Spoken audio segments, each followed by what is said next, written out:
إلى يوم الدين. أما بعد فقال الله تعالى في كتابه الكريم: يا أيها الناس اعبدوا ربكم الذي خلقكم والذين من قبلكم لعلكم تتقون. وقال تعالى أيضا في آية أخرى: يا أيها الذين آمنوا اتقوا الله حق تقاته ولا تموتن إلا وأنتم مسلمون. صدق الله العظيم. Ma'asyiral muslimin rahimakumullah, jamaah salat subuh Masjid Jami Al-Uswah yang mudah-mudahan selalu dimuliakan oleh Allah Subhanahu wa taala, selalu diberikan keberkahan, selalu diberikan keberkahan jasmani kita, sehat rohani kita, dimudahkan semua urusan-urusan kita, urusan dunia maupun urusan akhirat kita. Ibadah puasa yang kita jalankan sampai hari ini, semoga seluruh amal ibadah kita, baik yang wajib maupun yang sunnah, siang maupun malamnya, semua amalan kita diterima oleh Allah Subhanahu wa taala, dan kita mampu untuk menyelesaikan rangkaian-rangkaian ibadah kita di bulan Ramadan sampai di penghujung hari atau di penghujung waktunya, dan kita dimasukkan ke dalam golongan orang-orang yang bertakwa yang mendapatkan maghfirah atau ampunan dari Allah Subhanahu wa taala.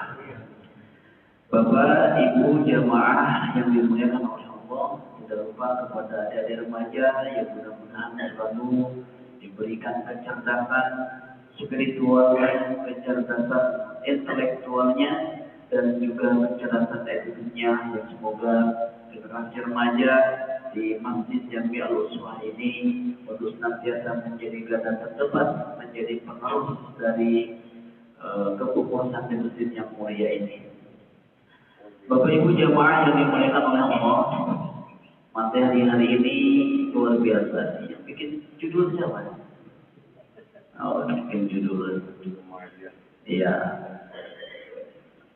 Saya di kampus itu memang lebih banyak mengajarkan mata kuliah tentang sejarah peradaban kondisi bangsa Arab sebelum Islam itu seperti apa, peradaban Islam setelah masa Rasulullah, kemudian dilanjutkan pada masa sahabat, dilanjutkan pada masa dinasti Umayyah, dinasti Abbasiyah, kemudian dilanjutkan pada masa dinasti Islam di Andalusia atau yang disebut dengan Eropa, kemudian lanjut lagi nanti Islam di dinasti Bani Fatimiyah, ada dinasti Syafawiyah, ada dinasti Turki Utsmani, kemudian nanti ada yang disebut dengan Perang Salib, dari Perang Salib kemudian ada dinasti Mongol yang ada di India. Ya, Bapak Ibu kalau pernah nonton Joda Akbar, nah itu ya dinasti Mongol namanya. Kemudian sampai nanti kita Islam di Asia Tenggara, kemudian masuk Islamnya ke wilayah Nusantara. Islam di wilayah Nusantara itu dari mulai bagaimana pada masa kerajaan Islam, dilanjutkan Islam pada masa kolonial, dilanjutkan bagaimana Islam di Indonesia ini pada masa penjajahan Jepang, dilanjutkan kondisi Islam pada masa Orde Lama, Orde Baru, Orde Reformasi, dan sampai sekarang. Itu biasanya 4 semester, Pak. Nah ini saya harus menyelesaikan per menit. Nah, menarik bagi sekalian, judul hari ini bagaimana kita bisa mengambil teladan dari para sahabat Rasulullah SAW. Yang menjadi pertanyaan, apa sih yang disebut dengan sahabat? Kita sering mendengar ada sahabat, ada tabi'in, ada tabi'ut tabi'in. Ya? Apa itu sahabat? Kan persahabatan bagi kepompong itu di Indonesia aja. Tapi yang dimaksud di sini adalah sahabat Rasulullah SAW. Generasi terbaik kata Rasulullah adalah qarni. Setelahku, dan setelahku. 300 tahun terbaik. Yang dimaksud dengan 300 tahun terbaik itu 100 tahun pertama adalah yang disebut dengan sahabat. 100 tahun kedua, tepatnya di tahun 180. Ya, sampai 180 itu yang disebut dengan generasi tabi'in. Di 100 tahun ketiga sampai yang disebut dengan abad ketiga Hijriah, itulah yang disebut dengan tabi'in. Apa itu sahabat? Sahabat itu adalah orang yang hidup bersama dengan Rasulullah, pernah bertemu dengan Rasulullah, dan dia memeluk Islam. Bukan hanya memeluk Islam, tapi dia juga meninggal dalam keadaan Islam. Ya ayyuhalladzina amanu taqullaha haqqa tuqatih wa la tamutunna illa wa antum muslimun.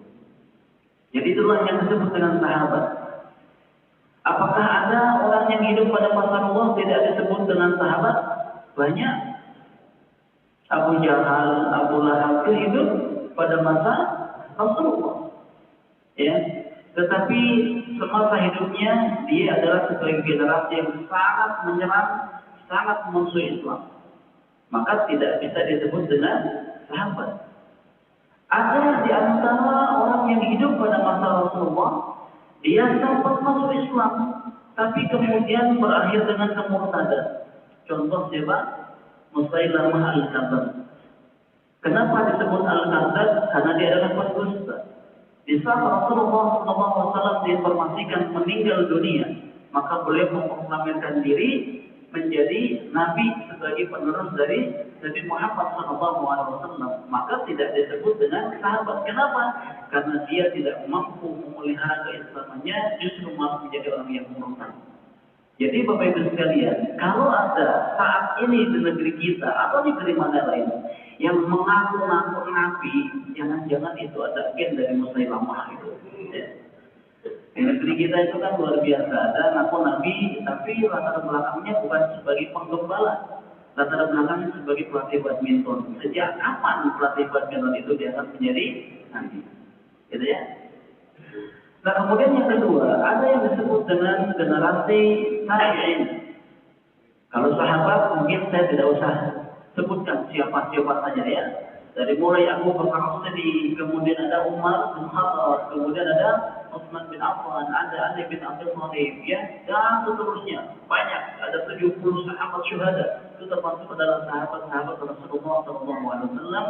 Nah, pada masa sahabat ini, generasi yang terakhirnya adalah Abu Tufail al-Laisi. Ya, Abu Tufail al-Laisi ini beliau lahir di Mekah, kemudian meninggalnya di Irak, di Basrah. Kemudian yang kedua yang disebut dengan generasi tabi'in. Siapa itu yang dimaksud dengan generasi tabi'in? Generasi tabi'in adalah orang yang hidupnya pada masa sahabat, dia mengambil ilmu, belajar ilmu agama, ilmu tentang keislamannya dan ilmu yang lainnya, yaitu kepada para sahabat Rasulullah SAW. Ada yang mengambil jalur ilmunya dari Abu Hurairah. Abu Hurairah ini adalah seorang sahabat Nabi yang sangat zuhud, yang sangat sederhana, hidupnya bukan bermewah-mewahan, tapi hidupnya ada dia di serambi masjid. Jadi kalau ada orang yang senang tidurnya di masjid, gitu, serambi masjid, gitu ya, sering i'tikaf di masjid, ya jangan-jangan itu dulu ada gen dari Abu Hurairah. Gitu ya. Ada orang yang senang dengan bisnis, mungkin gennya dari siapa? Dari Abdurrahman bin Auf. Ada orang yang tegas gitu ya. Pokoknya dia tidak bisa membiarkan orang yang melanggar dengan Tuhan. Mungkin gennya dari Umar bin Khattab gitu ya. Ini di sini banyak gen-gen dari para sahabat insyaallah ya. Nah, sekalian kalau di zaman yang berikutnya tabi'in. Tabi'in itu adalah generasi yang dia berguru, mendapatkan ilmunya, ya belajar agamanya itu kepada para sahabat. Ini di 100 tahun kedua. Siapa di antara contohnya? Ada yang disebut dengan Khalifah Umar bin Abdul Aziz. Bukan Umar bin Khattab, Umar bin Abdul Aziz. Walaupun dia diberi gelar sebagai Umar bin Khattab yang kedua. Apa yang menjadi bagian dari jasanya?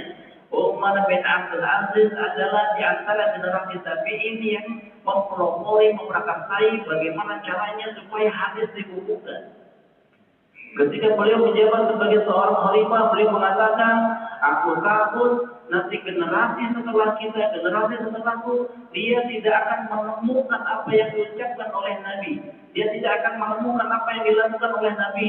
Dia tidak akan menemukan apa yang diputuskan oleh Nabi. Maka catatlah apa yang disampaikan Nabi, catatlah apa yang dilakukan oleh Nabi, catatlah apa yang diputuskan oleh Nabi, dan janganlah mencatat sesuatu yang tidak ada dari Nabi Muhammad SAW. Jadi Bapak Ibu sekalian, kalau kita berbicara bid'ah, itu Umar bin Abdul Aziz bid'ah banget, Pak. Kenapa? Karena menulis hadis tidak dilakukan di zaman Rasulullah. Tapi berapa banyak orang-orang yang sekarang bisa mengetahui yang disebut dengan hadis qauliyah, ada yang disebut dengan hadis fi'liyah, ada yang disebut dengan hadis tafsiriyah. Termasuk kita sekarang selalu kama ra'aytumuni usalli, salatlah kalian sebagaimana kalian melihat aku salat. Itu hadis fi'liyah. Tidak mungkin kita bisa memahami itu, tidak mungkin kita bisa mengetahui hadis itu kalau tidak ada campur tangan dari jasad orang namanya Umar bin Abdul Aziz. Kemudian sampai ke bawahnya nanti akan lahir yang namanya Imam Bukhari dan Muslim yang menduduki jabatan tertinggi kedudukannya dalam riwayat ilmu hadis. Itu berakhir. Yang ketiga yang disebut dengan generasi tabi'ut tabi'in. Siapa itu tabi'ut tabi'in? Tabi'ut tabi'in ini adalah generasi yang hidup dia berguru kepada generasi tabi'in. Dia berguru kepada generasi yang kedua, dan yang paling penting adalah meninggalnya pun juga dalam keadaan muslim, dalam keadaan Islam. Jadi dari mulai sahabat, kemudian tabi'in, tabi'ut tabi'in, syaratnya dia bertemu dengan gurunya. Kalau sebut sahabat, dia pernah bertemu dengan Rasulullah, hidup bersama Rasulullah, dia memeluk Islam sampai meninggalnya pun juga dalam keadaan Islam. Generasi tabi'in adalah dia yang berguru kepada para sahabat, kemudian dia mengamalkan ajarannya, meninggalnya pun dalam keadaan Islam. Tabi'ut tabi'in adalah generasi yang belajar Islam kepada generasi tabi'in, kemudian dia mengamalkan, mengajarkan, sampai pun dia juga hidupnya atau meninggalnya dalam keadaan Islam. Disinilah Bapak Ibu sekalian, masa generasi tabi'ut tabi'in inilah yang begitu kemudian nanti berkembang ilmu-ilmu yang ada di dalam Islam. Ya, termasuk ilmu kalam berkembang di sini. Sampai kemudian ilmu fikih di sini. Kemudian ada ilmu usul fikih, ada usuluddin. Jadi kalau kita berbicara agama tidak cukup. Pokoknya kalau tidak ada dari Nabi dikatakan tidak bisa begitu. Islam tidak bisa hanya diterima dengan hitam dan putih. Kalau hanya sekedar hitam dan putih, Indonesia bisa bubar. Maka kemudian ketika kita melihat berbagai permasalahan yang terjadi pada umat, kalau tidak sesuai dengan diri kita, jangan kemudian kita menyalahkan orang lain. Siapa tahu kita yang belum sampai kepada ilmunya, siapa tahu kita yang belum pernah membaca dalilnya tentang dasarnya. Disinilah perlu bagaimana kita terus-menerus untuk meningkatkan pemahaman ilmu kita terhadap agama kita. Maka ada cara kita mengambil sebuah hukum, ada yang disebut dengan usul fikih. Cara kita mendalami tentang ilmu agama ada yang disebut dengan usul fikih.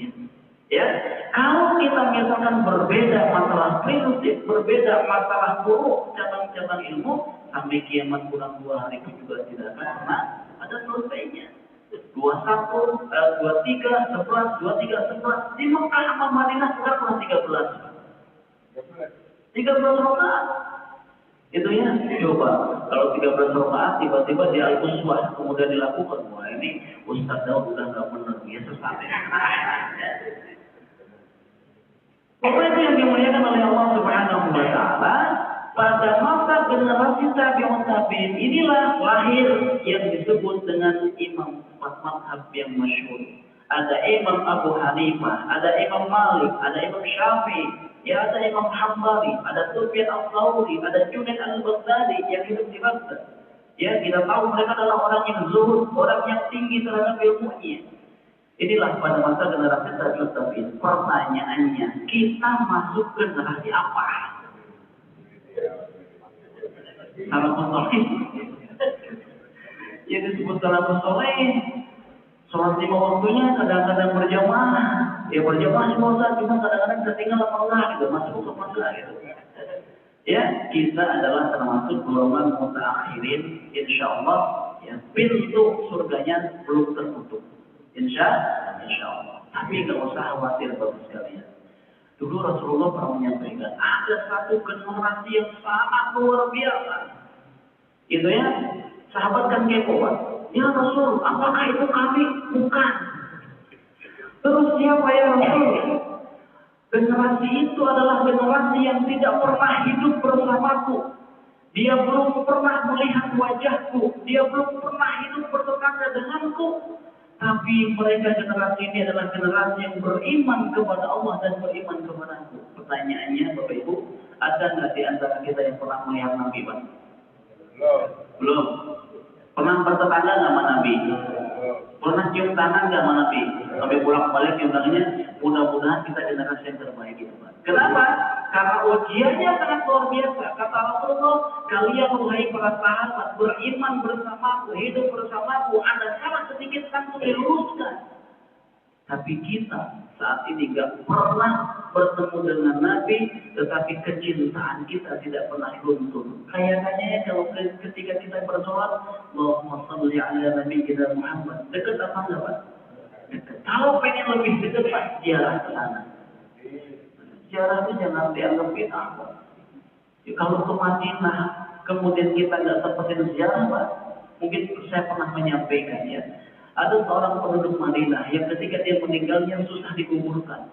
Ketika dia diciumkan di dalam tanah, terbuka lagi, kebalik lagi. Kemudian sampai yang menguburkan bertanya, apakah ada di antara keluarga bermasalah? Ditanya istrinya, ditanya anaknya. Tidak, dia tidak.